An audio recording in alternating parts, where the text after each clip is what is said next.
Well, thank you, and thanks to all the gathered delegates and luminaries and media professionals, and thanks especially to the hosts of the Munich Security Conference for being able to put on such an incredible event. We're, of course, thrilled to be here.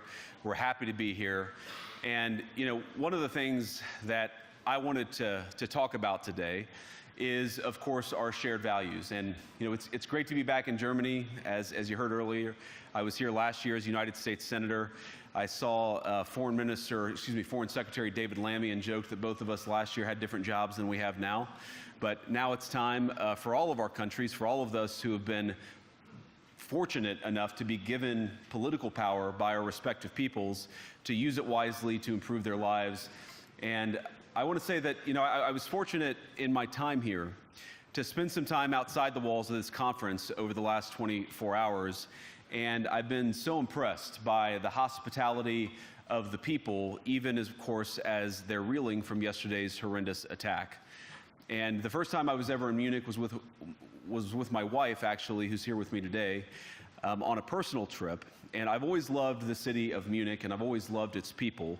And I just want to say that we're very moved, and our thoughts and prayers are with Munich and everybody affected by the evil inflicted on this beautiful community. We're thinking about you, we're praying for you, and we will certainly be rooting for you in the days and weeks to come. Now, thank you.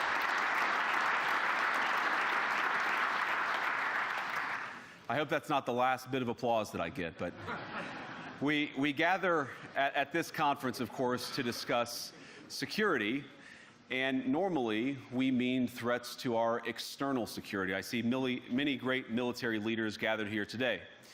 But while the Trump administration is very concerned with European security and believes that we can come to a reasonable settlement between Russia and Ukraine, and we also believe that it's important in the coming years for Europe to step up in a big way to provide for its own defense, the threat that I worry the most about vis-a-vis Europe is not Russia, it's not China, it's not any other external actor. And what I worry about is the threat from within, the retreat of Europe from some of its most fundamental values, values shared with the United States of America. Now, I was struck that a former European commissioner went on television recently and sounded delighted that the Romanian government had just annulled an entire election. He warned that if things don't go to plan, the very same thing could happen in Germany too. Now, these cavalier statements are shocking to American ears. For years, we've been told that everything we fund and support is in the name of our shared democratic values. Everything from our Ukraine policy to digital censorship is billed as a defense of democracy. But when we see European courts canceling elections and senior officials threatening to cancel others, we ought to ask whether we're holding ourselves to an appropriately high standard. And I say ourselves because I fundamentally believe that we are on the same team. We must do more than talk about democratic values, we must live them. Now, within living memory of many of you in this room, the Cold War positioned defenders of democracy against much more tyrannical forces on this continent. And consider the side in that fight that censored dissidents, that closed churches, that canceled elections. Were they the good guys? Certainly not. And thank God they lost the Cold War. They lost because they neither valued nor respected all of the extraordinary blessings of liberty. The freedom to surprise, to make mistakes, to invent, to build. As it turns out, you can't mandate innovation or creativity, just as you can't force people what to think, what to feel, or what to believe. And we believe those things are certainly connected. And unfortunately, when I look at Europe today, it's sometimes not so clear what happened to some of the Cold War's winners. I look to Brussels, where EU commissars warn citizens that they intend to shut down social media during times of civil unrest the moment they spot what they've judged to be, quote, hateful content. Or to this very country, where police have carried out raids against citizens suspected of posting anti-feminist comments online as part of, quote, combating misogyny on the internet, a day of action. I look to Sweden, where 2 weeks ago the government convicted a Christian activist for participating in Koran burnings that resulted in his friend's murder. And as the judge in his case chillingly noted, Sweden's laws to supposedly protect free expression do not, in fact, grant, and I'm quoting, a free pass to do or say anything without risking offending the group that holds that belief. And perhaps most concerningly, I look to our very dear friends, the United Kingdom, where the backslide away from conscience rights has placed the basic liberties of religious Britons in particular in the crosshairs. A little over 2 years ago, the British government charged Adam Smith Connor, a 51-year-old physiotherapist and an Army veteran, with the heinous crime of standing 50 meters from an abortion clinic and silently praying for 3 minutes. Not obstructing anyone, not interacting with anyone, just silently praying on his own.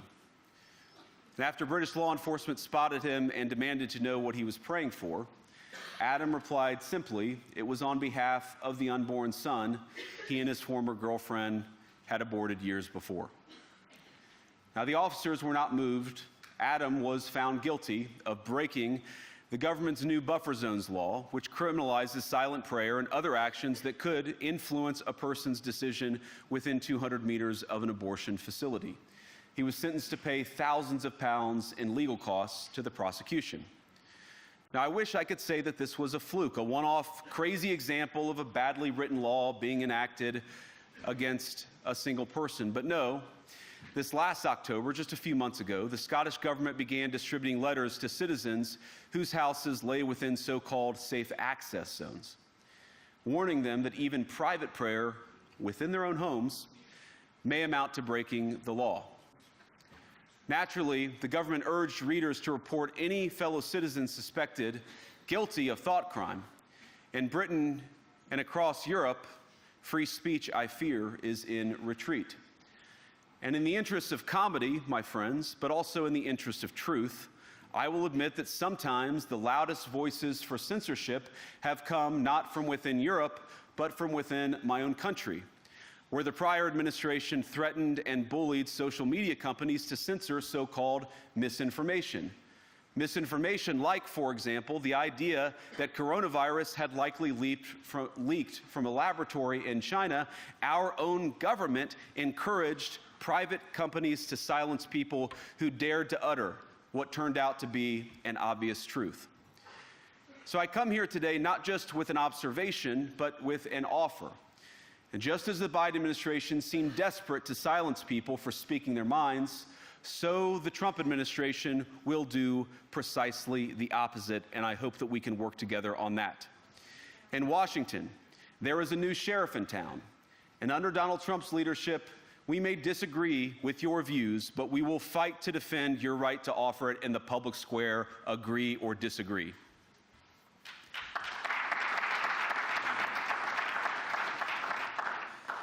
Now, we're at the point, of course, that the situation has gotten so bad that this December, Romania straight up canceled the results of a presidential election based on the flimsy suspicions of an intelligence agency and enormous pressure from its continental neighbors. Now, as I understand it, the argument was that Russian disinformation had infected the Romanian elections.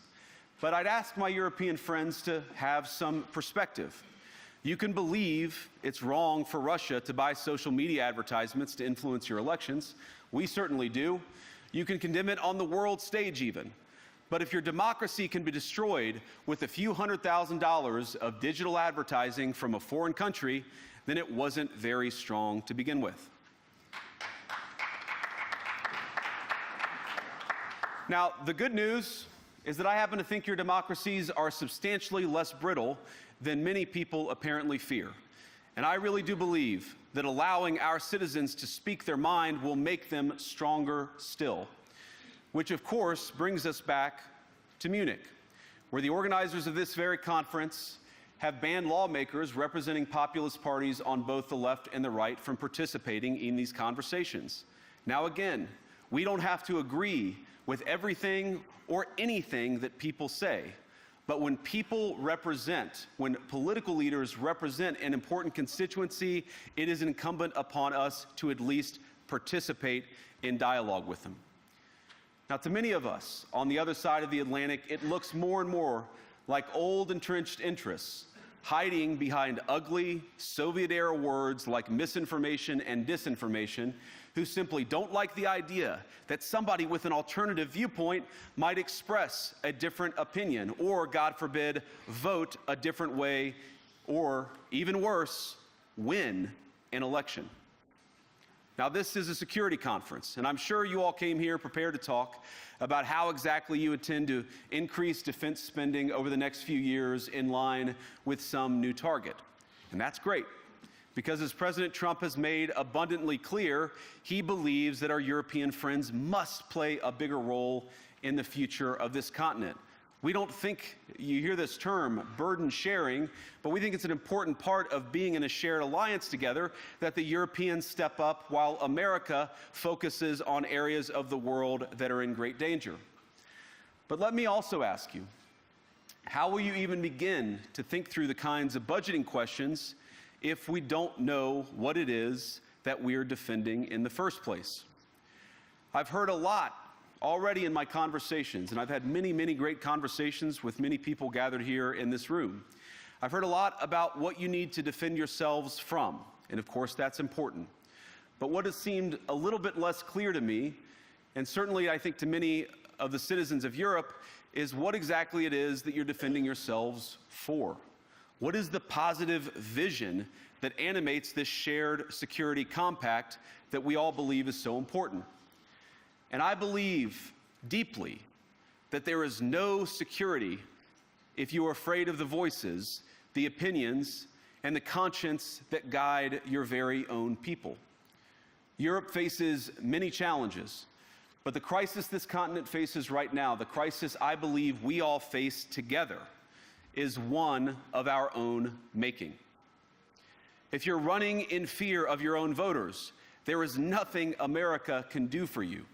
Nor, for that matter, is there anything that you can do for the American people who elected me and elected President Trump. You need democratic mandates to accomplish anything of value in the coming years. Have we learned nothing that thin mandates produce unstable results?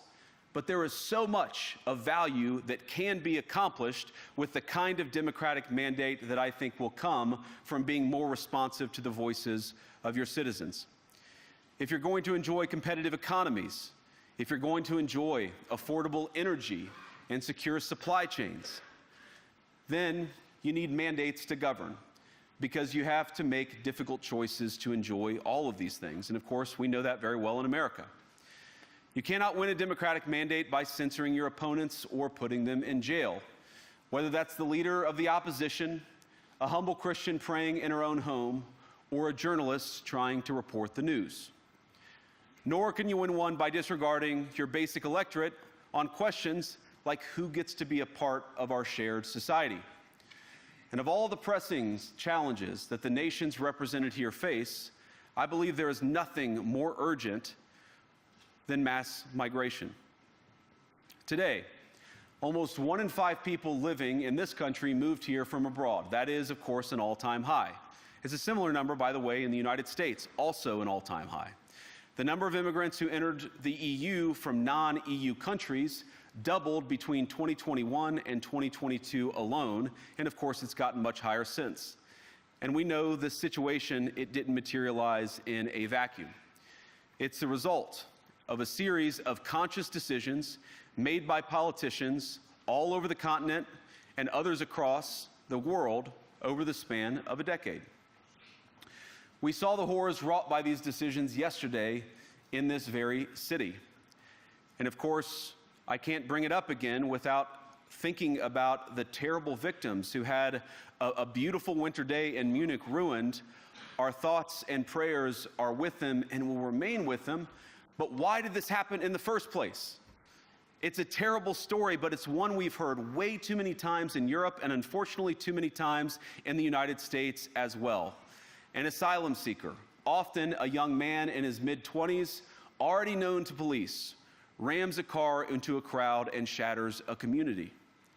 How many times must we suffer these appalling setbacks before we change course and take our shared civilization in a new direction?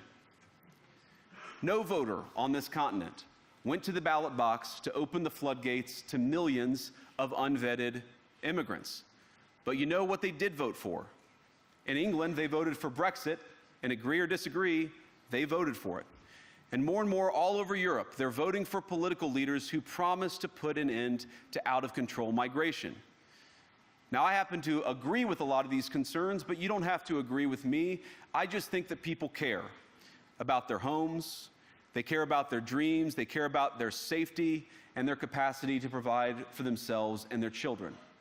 And they're smart. I think this is one of the most important things I've learned in my brief time in politics.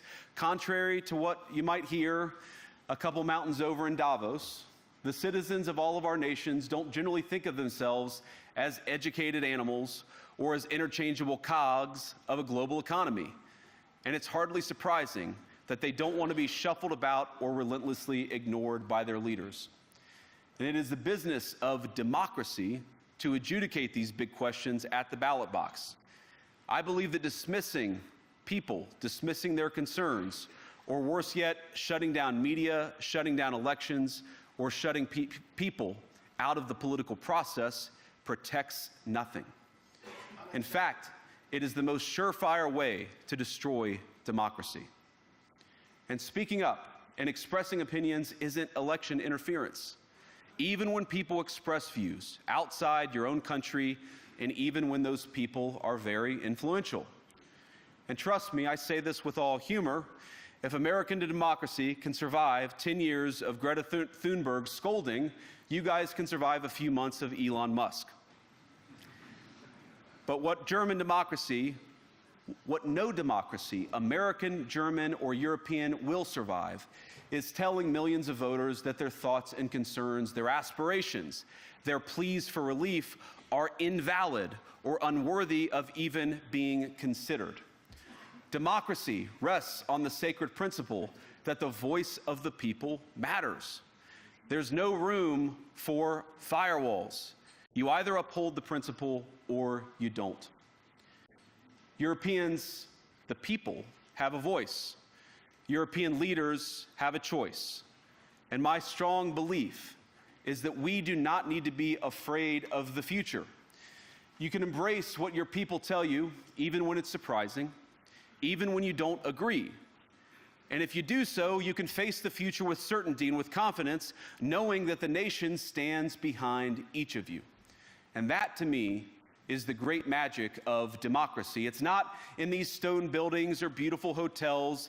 It's not even in the great institutions that we have built together as a shared society. To believe in democracy is to understand that each of our citizens has wisdom and has a voice. And if we refuse to listen to that voice, even our most successful fights will secure very little. As Pope John Paul II, in my view, one of the most extraordinary champions of democracy on this continent or any other, once said, "Do not be afraid." We shouldn't be afraid of our people, even when they express views that disagree with their leadership. Thank you all. Good luck to all of you. God bless you.